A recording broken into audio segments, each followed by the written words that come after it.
बैतुल मुक़द्दस में बनी इसराइल आबाद थे, तो बैतुल मुक़द्दस पर एक जालिम और जाबिर बादशाह ने हमला किया जिसका नाम बुख्त नसर था।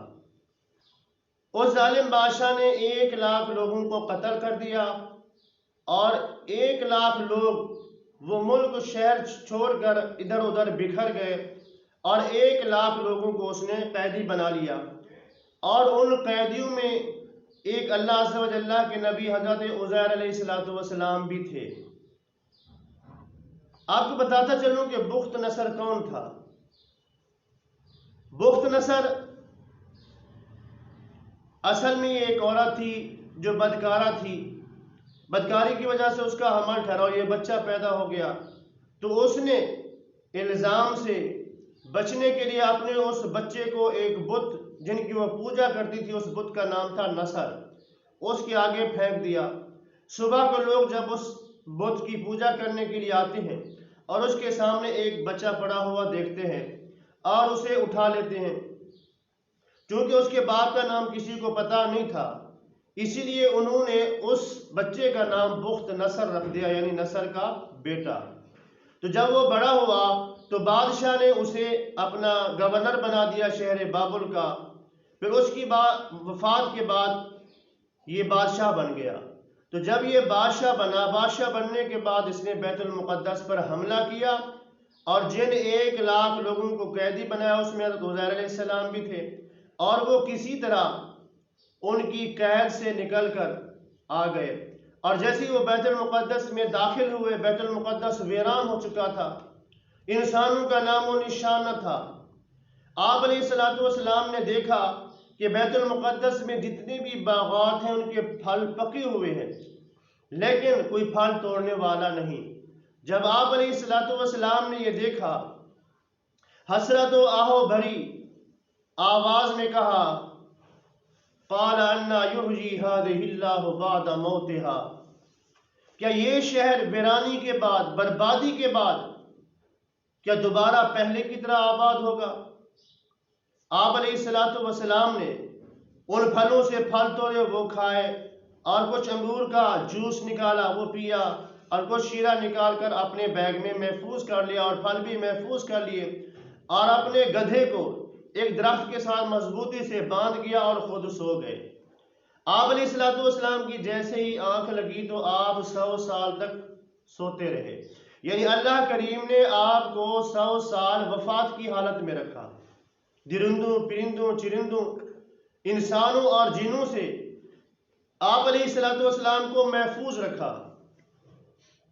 70 साल के बाद फारिस का एक बादशाह जो अपने लव और लश्कर के साथ बैतुल मुक़द्दस में दाखिल हुआ, तो अपने साथ कुछ लोग लाया और उन लोगों ने आकर उस शहर को आबाद कर दिया, बैतुल मुक़द्दस को। और उन लोगों ने बैतुल मुक़द्दस में आलीशान महल्लात बनाए, बागात लगाए, किस्मों किस्म के जो फल दिया करते थे। जब अल्लाह के नबी उज़ैर अलैहिस्सलाम को 100 साल पूरे हो गए, अल्लाह तबारक व तआला ने आप अलैहिस्सलाम को जिंदा किया।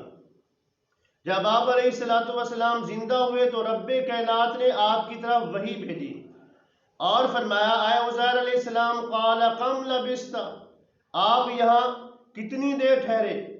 क्योंकि आप अलैहिस्सलाम जब सोए सुबह का वक़्त था और जब बेदार हुए तो असर का वक़्त था। तो आपने अल्लाह अज़्ज़ व जल्ला की बारगाह में अर्ज़ की, क़ाल लबिस्ता यौमन औ बादा यौम, कि अल्लाह करीम मैंने दिन से थोड़ा हिस्सा या दिन से कुछ कम यहाँ सोया हूँ।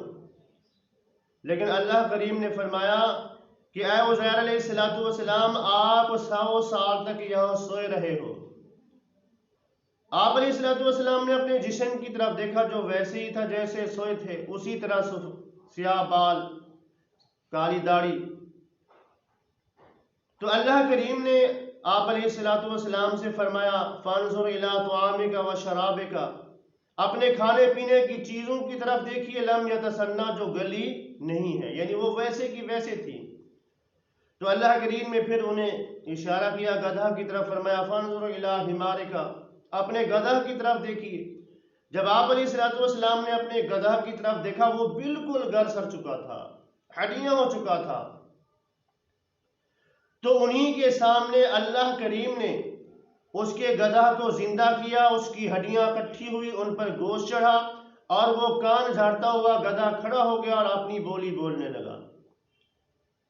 उसके बाद जब आप अलैहिस्सलातु वस्सलाम ने कुदरत की ये निशानियां देखी कि अपने आप को 100 साल के बाद जिंदा होता देखा और 100 साल में वो फल और वो जूस को सही और सलामत पाया और वो गधा का गल जर सर जाना उसके बाद दोबारा जिंदा होना देखा, तो आपने फरमाया वअलम अन्नल्लाह अला कुल्लि शैइन कदीर, जान लो कि बेशक अल्लाह करीम हर चीज पर कादिर है। उसके बाद आप अलैहिस्सलातु वस्सलाम अपने गधा पर सवार हुए, शहर का चक्कर लगा रहे थे। शहर में हर चीज नई थी, मकानात नए, महल्लात नए, लोग नए, क्योंकि 100 साल का अरसा गुजर चुका था। आपके जमाने के जो लोग थे वो फौत हो चुके थे, जो बच्चे थे वो बड़े और बूढ़े हो चुके थे। न आप अलैहिस्सलाम किसी को पहचान रहे थे और न कोई आपको पहचान रहा था। आप अलैहिस्सलातु वस्सलाम अपने मकान के करीब पहुंचे जहां आपका मकान था उस वक्त 100 साल पहले।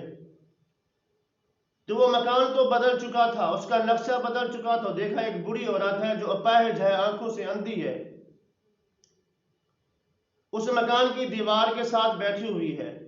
आप अलैहिस्सलातु वस्सलाम ने उस औरत से पूछा क्या उज़ैर अलैहिस्सलाम का मकान यही है? उस औरत ने कहा जी हाँ यही है। तो आप अलैहिस्सलातु वस्सलाम ने उज़ैर अलैहिस्सलातु वस्सलाम का जिक्र किया। उसने कहा कि 100 साल हो गए वो लापता है, उनका कोई पता नहीं है, उसको कोई याद करने वाला नहीं है। तो आप अलैहिस्सलातु वस्सलाम ने फरमाया मैं ही उज़ैर हूं जिसे अल्लाह करीम ने 100 साल के बाद जिंदा फरमाया। वो औरत कहने लगी मैं देख नहीं सकती, मैं कैसे जानूं कि आप उज़ैर अलैहिस्सलाम हैं? उज़ैर तो मुस्तजाब दावात होता था, दुआ मांगता था, अल्लाह उसकी दुआ कबूल करता था। आप मेरे लिए दुआ करें कि अल्लाह करीम मुझे सेहत दे, मेरी आंखें दे, मेरा जिस्म ठीक हो जाए, तब मैं मानूं कि आप अल्लाह के नबी उज़ैर अलैहिस्सलाम हैं। तो आप अलैहिस्सलातु वस्सलाम ने दुआ की तो अल्लाह ने आपकी दुआ के सदके उस बूढ़ी औरत को आंखों की बीनाई दी और जिसका उसका जिस्म ठीक हो गया। और उसने जब उज़ैर अलैहिस्सलातु वस्सलाम को देखा तो फौरन आपको पहचान गई, क्योंकि आपकी वही उम्र थी 40 साल और वही चेहरा उसके सामने था जिस हालत में उन्होंने आपको देखा था।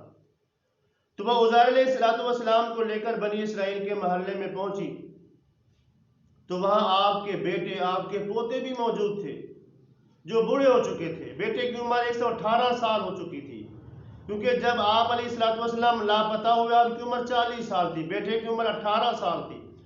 100 साल आप सोते रहे तो आप वही 40 साल के रहे, लेकिन आपका बेटा 118 साल का हो चुका था, सफेद दाढ़ी सफेद बाल। तो उन्होंने आप अलैहिस्सलातु वस्सलाम को उज़ैर मानने से इनकार कर दिया। तो आपके बेटे ने कहा कि मेरे वालिद की एक निशानी थी कि उसकी पुश्त पर दोनों शानों के दरमियान एक सियाह रंग का मस्सा था, यानी आसमान के चांद की तरफ का एक ठप्पा था, एक निशान था मेरे वालिद बुजुर्गवार की पुश्त पर। देखते हैं अगर वो है तो ये उज़ैर अलैहिस्सलाम है। जब आपकी पुश्त से कपड़ा हटाया गया तो वो मस्सा मौजूद था, वो निशान मौजूद था। फिर कुछ लोगों ने कहा उज़ैर अलैहिस्सलातु वस्सलाम को तौरात ज़बानी याद थी, अगर आप उज़ैर अलैहिस्सलातु वस्सलाम थे आप हमें तौरात सुनाएं। तो आप अलैहिस्सलातु वस्सलाम ने उन्हें तौरात फौरन सुना दी। लेकिन उन लोगों को तौरात याद नहीं थी, क्योंकि जो बुख्त नजर जालिम बादशाह था उसने तौरात के तमाम आलमों को कत्ल कर डाला था और तौरात के तमाम नुस्खों को मिटा दिया था, ख़त्म कर दिया था।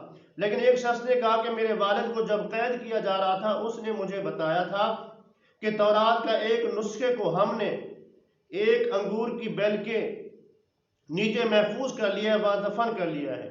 जब वहां से जाकर उस तौरात के नुस्खे को निकाला गया और हज़रत उज़ैर अलैहिस्सलातु वस्सलाम से तौरात सुनी गई तो आप अलैहिस्सलातु वस्सलाम को तौरात वैसे की वैसे याद थी। तब उन लोगों ने माना कि उज़ैर अलैहिस्सलातु वस्सलाम अल्लाह के नबी हैं।